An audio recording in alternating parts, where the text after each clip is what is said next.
Hello and welcome back for another Monday. Mondays could come around so quickly, don't they?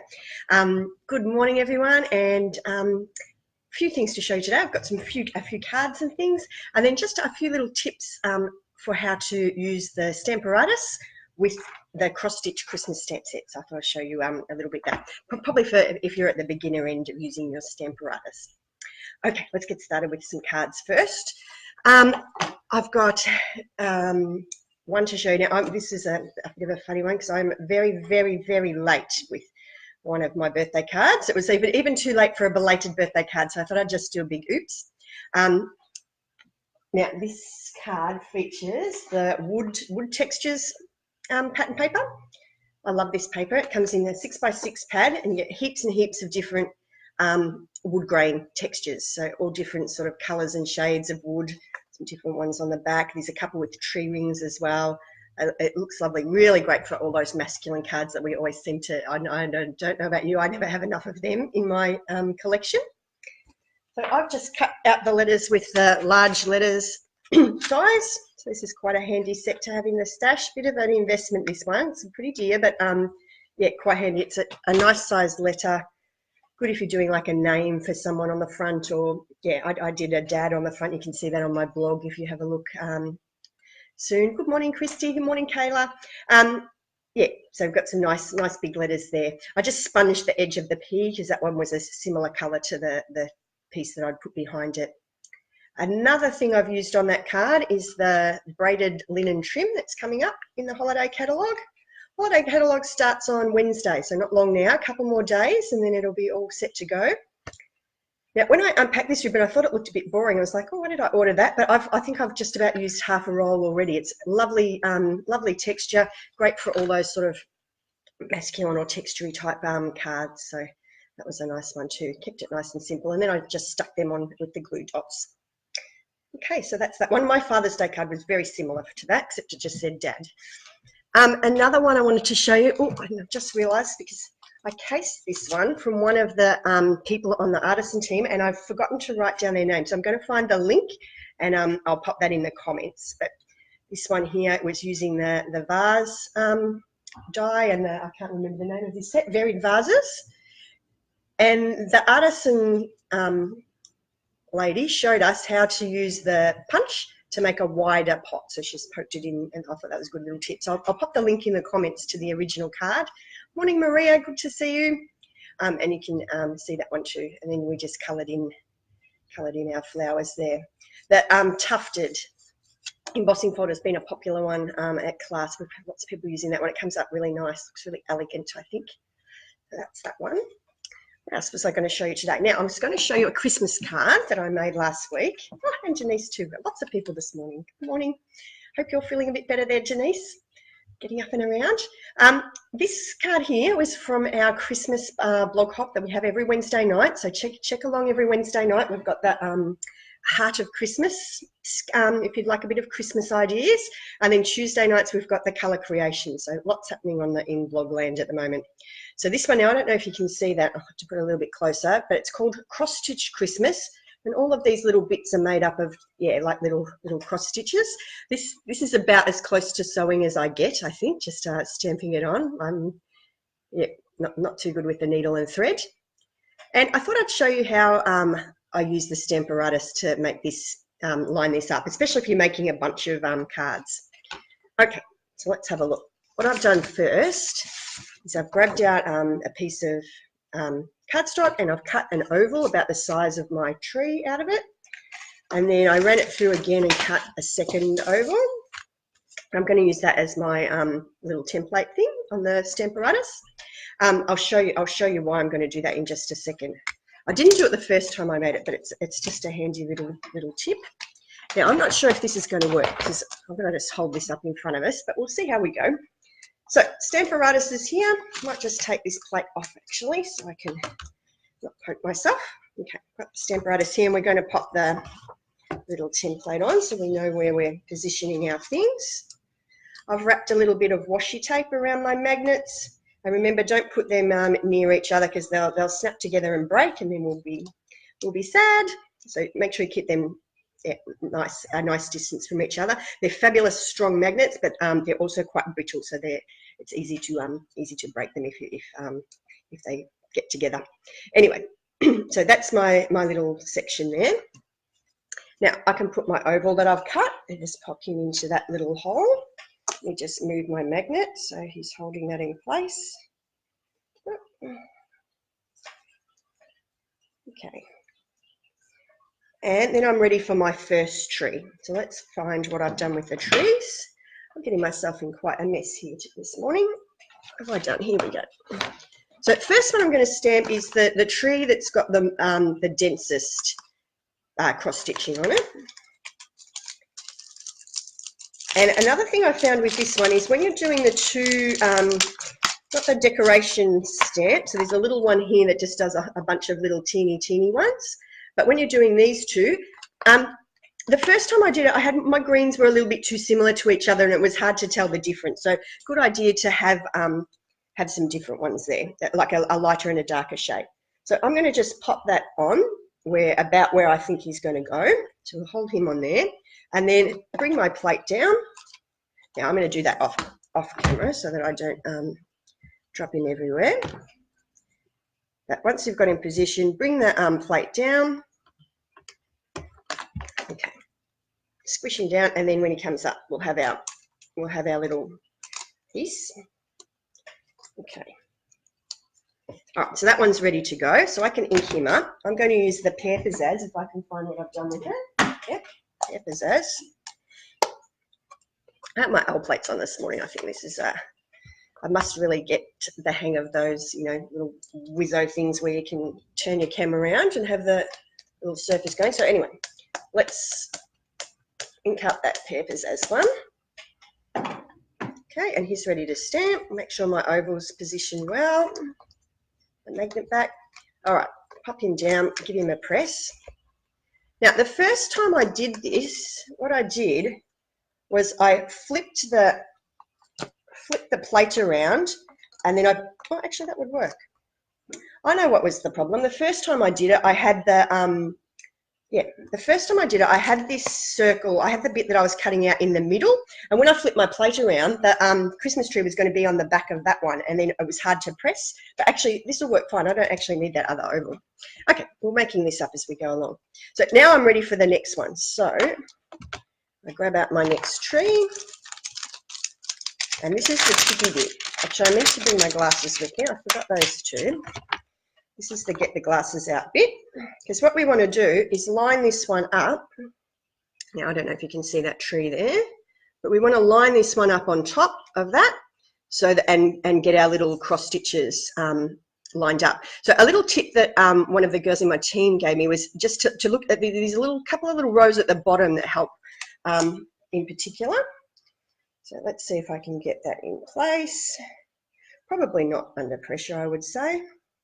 But anyway, we'll give it a shot. Okay, once we've got him in position, we bring our plate down, and then we're ready to ink that one up. Okay, so I'm going to grab out, for this one I've used Crumple Tie, so another green. Oh, isn't it funny how quickly you forget? This is my old style ink pad and now I've forgotten how to open it. All right, let's ink the next tree up.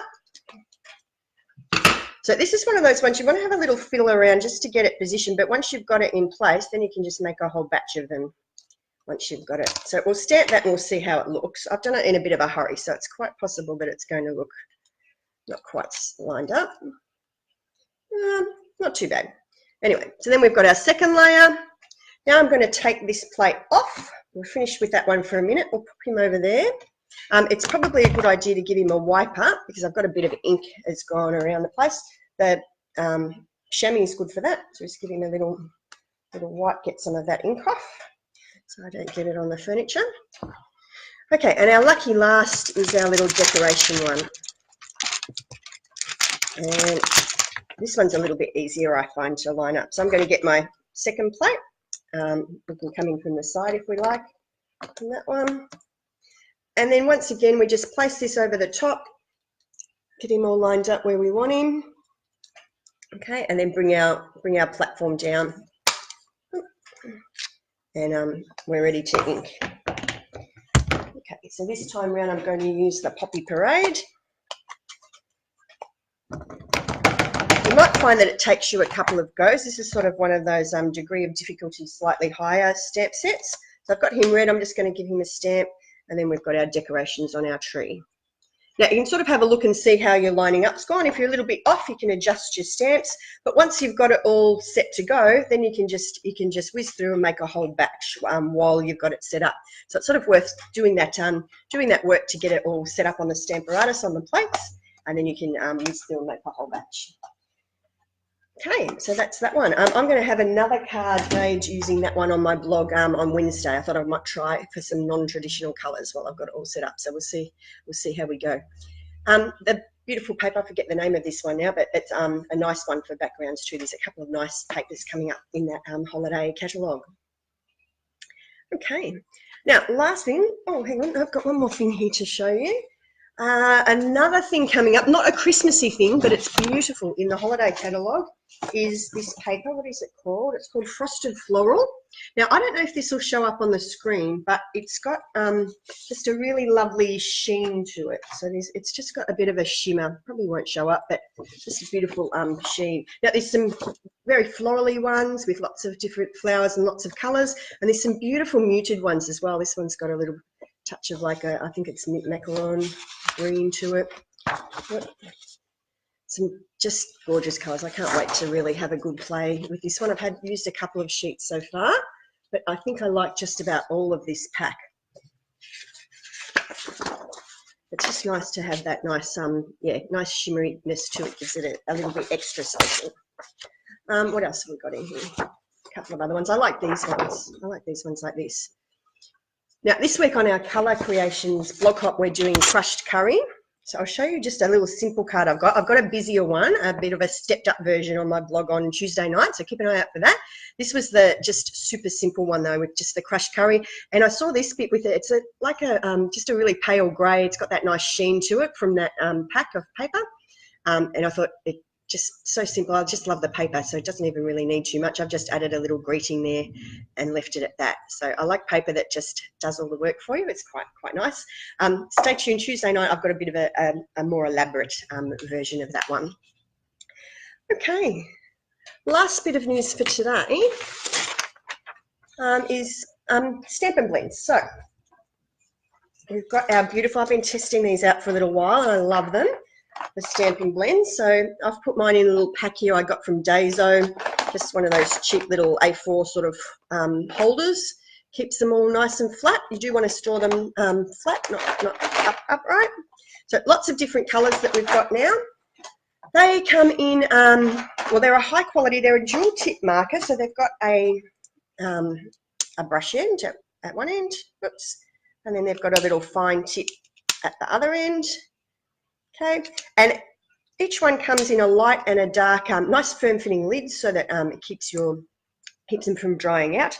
Each one comes in a light shade and a dark shade, so you can get them as a pair, which is very nice for all your colouring. I'm not an expert colour or anything, so don't take my tips on colouring, but I start with the light one and colour most of my thing in light and then add some little dark parts and then go back over it with the light just to blend it out.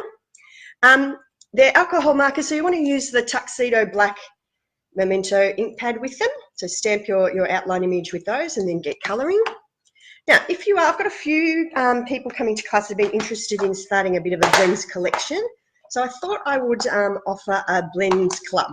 So there's a couple of different options. It's on my blog today. And there's two different clubs. One of them is $75.70 a month for 3 months. And so each month what you'll do is order 4 pairs of the markers, whatever colours you would like, whatever ones take your fancy. And then one of the single markers. So we've got 1 month we can do the bronze one month we can do the ivory, and 1 month we can do the colour lifter. Or for that matter, if you don't want those ones and you want to just get a single shade of another colour combo, you can do that as well if you like. The colour lifter is a handy one. It helps with the blending, and also you can take off a little bit of colour, so that's quite handy. So Club 1 is $75.70 a month for 3 months, and you get 4 pairs plus the single each month. So that means that at the end of the 3 months, you'll end up with 27 blends in your collection. Club 2, just a little bit lower price point, is $60.20 for 3 months.